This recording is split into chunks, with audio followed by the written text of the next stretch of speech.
So today's panel explore how regions can shift from vulnerability to renewal using adaptive strategies that protects communities, attract investment, and build long-term prosperity. All very big words, all very visionary statements. This is going to be a panel. I'm not going to introduce the panel. I'll introduce our moderator first.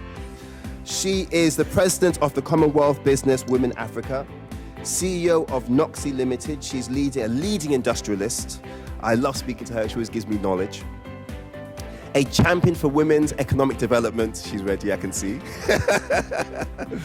And the driving force behind initiatives like training 1 million African girls in coding. She didn't start small, 1 million. Please round of applause for Dr. Ngozi Oyewelu. Honored to welcome you to this year's African Caribbean Sustainability Investment Summit. Here we gather to explore how two powerful regions, rich in culture, resources, resilience, and creativity, can accelerate sustainable development through collaboration. And so we'll just kick off since we don't have much time. As your moderator, I will guide our conversation towards actionable insights that strengthen Africa-Caribbean partnerships, okay? And then enhance investment flows and deepen women's leadership in building the sustainable future we all envision. It's great to have men talking about how the women are going to move the cheese. So question number one, enterprises across Africa and the Caribbean are shaping the future of sustainable business, especially in agriculture, creative industries, green energy, and digital innovation. What key investment and structural interventions are most critical for scaling women-owned sustainable enterprises across both regions? Hi, everyone. So I think this particular question brings into mind some scenario where back in Ghana, I had a conversation with a few people, and they were trying to go into shea butter production. And I noticed it wasn't really an issue of ideas, but more than ideas. The problem was not with ideas. I noticed that they were looking for someone who believes in them in terms of financing, someone who was going to provide a platform for them to be able to distribute their product. But at the same time, are they going to be able to maneuver their way around the legal regimes that we have back home? So this question, I'm going to answer it based on some of these things. So the first one will be financing. We need to think about how to close the financial gap, considering that most companies are heavily run by men. I believe if we are very smart around the financing aspect, if we could do something around maybe gender-based smart financing where we have concessions for women, I believe that would somehow reduce that gap and also provide some kind of incentives for women as well. Apart from that, if it is possible for women to also kind of pool resources, that could help as well. But when it comes to where to sell the product, I believe we can leverage or we can build market platforms or access to, we can help them build platforms. So for example, if we are able to have readily available market, I don't think women lack ideas. I think they lack buyers. And so instead of we focusing on trying to help them get more ideas, we need to focus on how we create readily available markets so we can have some form of sustainable approach. Excellent. Thank you so much for those powerful insights. What stands out from what he said is the need for harmonized investment platforms that connect the diaspora, development finance institutions, right? Yep. And private capital. it's clear that scaling women-led enterprises demands intentional financing, okay, and shared technical expertise, because he said women do not lack ideas, and strong cross-regional ecosystems. So in our next question, we will look deeper at the market structures that support or limit this growth. And this goes to Rashad, yeah? So my question to you, right, is Africa and the Caribbean share similar market challenges: fragmented supply chains, high logistics costs, and limited global visibility for women-owned products. What sustainable market reforms or trade frameworks would most rapidly enhance cross-regional market access for women entrepreneurs? It's not an easy question to answer, is it? Thank you. Okay, so my name's Rashab. I am a mechanical engineer by background, done a lot of work in the commercial strategic space around large-scale decarbonisation initiatives across Europe, across Africa, across Asia, and am now in a very interesting space and do a lot of work in the education sector. So when we take this question, we look at fragmented supply chains to start with. That's something that impacts Africa and the Caribbean. You know, we have a powerhouse, a huge number of countries within close remit, almost similar to states in the United States or countries in the EU, you know, which are heralded as examples of how it works. What we've not been able to do in either country, or are starting to recognize the importance of doing so, is actually bringing them together. So that fragmentation is challenging. You know, if we can't trade with our neighbor, if I can't sell to my, you know, if I can't create something locally, I can't sell it on to the next door neighbor. That's the easiest place to go and sell. And I think that is a fundamental shift that is starting to happen, you know, and we're seeing that movement, but it needs to be accelerated rapidly, because going at the pace we're going isn't going to work at all, because, you know, very quickly we're going to see influence from international companies coming into the Africas, into the Caribbean, and saying, yeah, we'll take that, don't worry, we'll do it. You know, there's enough resources, enough talent, there's enough skill, there's enough capital, there's enough resource to do it. So I think the first bit is around bringing those things, and then looking at the supply chain. Every product, from a laptop through to the rucksack, through to probably this cup, has some traceability back to Africa in particular. You know, one component, a bit of material, whatever. It's time to own the narrative. It's all well and good saying, you know, the big companies, you know, they'll buy something from Africa or the Caribbean and then sell it at a massive markup, etc. Right? We own those resources. So we can't say, okay, the supply chain needs to voice out women and showcase that diversity, make sure it's fair trade. These are all provided by the end producer or the end vendor, okay. PG tips, etc. So I think, you know, there's a bit around that. So taking the agency and the ownership and highlighting the supply chain and making that story clear on a global scale. And just the final bit, just sorry to add on the reformed trade. You know, you've got trade blocks. You should be having a mandate for companies within those countries to buy in a more diverse panel of suppliers. You know, you can drive better behavior with capital. If I'm going to pay a premium, or if I'm going to choose who my supply chain are, as a company, you should be rewarded for having a more diverse supply chain, one that recognizes women, one that recognizes those from marginalized communities.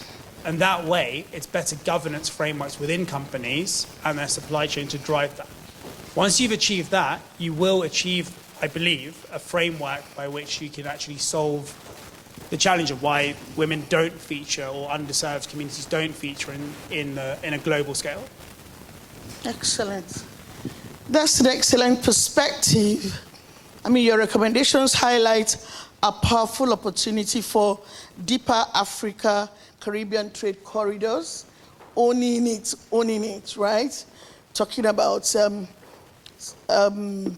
simplified, maybe export processes, digital market integration. I mean, what I'm hearing is that Sustainability is not just environment, it's about stable, transparent, and profitable market systems that allow women to compete globally in the right environment with the right system in place, right? So that takes me to Darwin, and Darwin will be talking on policy, climate, and governance. So that's where your question would be. And your question is, both regions are facing climate vulnerability, and women remain at the front line of adaptation and community resilience. What policy mechanisms can amplify women's voices in climate policy, sustainable investment decisions, and regional governance frameworks? Well, good morning, everyone. If I seem surprised, I am not, because I was at an event last Friday where my Prime Minister was supposed to give a keynote speech. I'm sitting in the front, and he walks up to the front 5 minutes before he's supposed to speak, arriving late, and reaches across to me and said, "You're doing the keynote speech." So I think the premise of climate action, premise of the whole concept of advancing civilization has a lot to do with governance and policy. And I typically don't segregate the variance between male and female. For example, I think women don't want to be special. They want to be treated fairly. They also don't want to be singled out. They want to stand out because they have the capacity and they show it. For him, women. And so, He's speaking for us. so from my standpoint, it is this one-size-fits-all policy that we want. And so you speak in broad terms about the whole climate discussion. I think that there are issues surrounding climate, and in my field, which is in the maritime space, about a month ago, we discussed the net zero framework at the IMO. I was right here at the IMO, defending Africa and the Caribbean against what I thought was something that was going to be quite damaging. The discussion on climate resilience, readiness for action, capacity to compete and be part of that transformative piece does not rely on the impact. It relies in readiness. Are we ready for it, and how do we get prepared for it? How do we invest in vulnerable societies to allow them to adjust and to make adjustments that are not related to where those who are already advanced of us are saying, we're going to have the same formula that fits. So if we're going to address the issue of women and men in Africa, in the Caribbean, we should first look at how are the policies that are driving the discussions around climate. Is it fair? Is it just? Of course it's not fair, because the Caribbean, for example, is disproportionately impacted on this climate issue. Jamaica now has a massive hole in its GDP that it has to crawl out from. Prior to that, St. Vincent just recently had the same challenge it has to crawl out from. Prior to that, it was my home country, Dominica, that had a destruction 6 times of GDP. And so as these islands grapple with the fact that emitters, global polluters, create challenges for us, they're coming with a one-size-fits-all shoe that says, this is what we're going to do. And we're saying, we need policy that says, no, it can't be coming to us to say, this fits. We are not at a level where we can adjust to the challenges that are being created by these issues. So we need just programs that recognizes where we are and allows us to elevate ourselves to begin to get close to where you are. I have a very interesting example, which I'll just insert here. At the EU and the UK, you have implemented an ETS system, environmental tax on shipping. That tax is applied to all your exports. Your exports comes to us. So we are literally paying for your transition into a green, clean environment. I think that's unjust. I think that's not proper at all. You are sending your goods to less affordable countries, and you're taxing us to help you arrive at a space where you are better prepared than we are because you have the revenue to do so, and you're asking us to face the same reality when we have no structure, no incentive, no capacity to so do. So we need to have a very honest discussion and say, first, with our women, are we educating them sufficiently well to ensure they can step up and be on par? And if we're doing that, we're doing the right thing. If we're not, we need to make adjustments to prepare them to do that. Is the funding available for the best concepts, the best idea? Are the banks treating those who open the doors consistently with the projects they walk into the banks with, or are they targeting? If we have discrimination on that level, that needs to go out. So policy needs to drive that. Governance needs to drive that. Therefore, I think if we create a society where we, one, match the environment with where it is at. If you're hungry, you don't need to be brought to school. You need to be fed. If you are sick, you don't need to be told, well, wait until you need to get medicine. Our countries are vulnerable because of this whole discussion of climate and the impact of climate. And so we need proper governance that meets us where we are, prepares us better.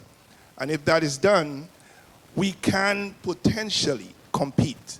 But it is not okay to take topical subjects and make them a part of our reality. We should stay firm and say, if we're not ready, we just aren't ready. And sometimes our policymakers are not as bold in saying so, and I tend to be one who thinks you should say it. And we did so, I did so at the IMO. Lots of folks were angry with me, but if we were not ready to have the global tax applied equally to every sector of the world, and Africa stood up against that as well, I must commend them, then we should do so. We shouldn't just acquiesce and say we're going to sound as if we are smart because we are scared to say that doesn't work for us. Okay.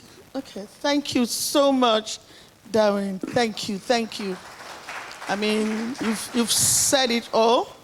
For me here, what resonates strongly is that sustainability cannot be achieved without inclusive governance, right? And policies are most effective when women's lived experiences shape the agenda because, like you said, women lead. And at the community level, where climate challenges are felt first, and then we will soon return to discuss how institutions and coalitions can strengthen this influence and turn advocacy into lasting policy shifts. Education is very important. Right institutions, very important. Honest policies should be in place. I don't know if that's what I got from your conversation, but I tell you, you said quite a lot. So whoever is recording, please, we will have to really take it up. This conversation is not going to end here because what he said is a leading conversation that needs to be talked about. It wouldn't stop here. The conversation can also carry on outside of this space. Well, thank you very much. This last question would be for every member of my panel. And it's basically the future of Africa, Caribbean cooperation. And so I would come back to you, Judge, to ask you if you could recommend one bold Africa-Caribbean initiative that would transform the landscape for women in sustainable business and policy over the next 5 years, what would it be? One bold one. Well, I think we need a corridor. We need a corridor between Africa and the Caribbean. For me, I've always said this, we're not different people, we're just one people. Just 1 minute, you have 1 minute. Sure. So we need a corridor, and this corridor should be made up of 3 different blocks. So the first one will be the finance part of it. We need to think about how to generate the finance to run it. We need a platform which will present an equal opportunity to people from Africa and the Caribbean, but also we need to look at governance as well. How are we going to run the corridor? Thank you, thank you. We have 2 minutes here, so 1 minute. We're going to share this 1 minute between the three of us. All right, okay. Let me go quick. It's open projects. I think the best way to build something is to work together. So we've seen concepts around digital cities that are twinned, projects that are similar. So you could take an education initiative in the Caribbean, do the same thing in parallel. We were just having a conversation about energy infrastructure and the upskilling challenge. It's the same. Yeah? Okay, thank you. That's where we could go. Thank you. Darren? Yes, I think the Caribbean represents 2 seconds. a fascinating place. We have so far had 2 female leaders, in the Caribbean. We could export to Africa the concept of looking at that idea, because Mia Motley is now a leader, a major world leader. Eugenia Childs from my country is also a leader in the Caribbean. So while we were exported from Africa, as you know the story, we have emerged to where women in our communities have emerged in a way that we could certainly be an example to the African continent, that women can arise. We've shown it. 80% of our university students right now are women. That's a problem too, but that is something that we see happening in the Caribbean as well. Women are on the rise in the region. Men now need to catch up, so maybe that's something we could trade. Okay, so as we conclude this powerful session, one truth stands out clearly. Empowering women is not just a gender agenda. It is an economic, environmental, and generational investment. Africa and the Caribbean share a bond anchored in heritage, creativity, resilience, and a collective commitment to progress.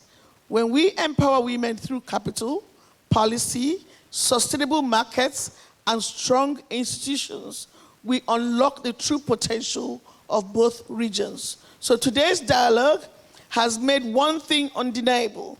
The sustainable future we seek will be designed, led, and accelerated by women. Let us live here determined not just to talk about empowerment, but to fund it, build it, and champion it across borders. Thank you for all your engagement, your vision, your commitment to a unified Africa-Caribbean sustainable agenda. Thank you very much. Thank you so much. Thank you so much.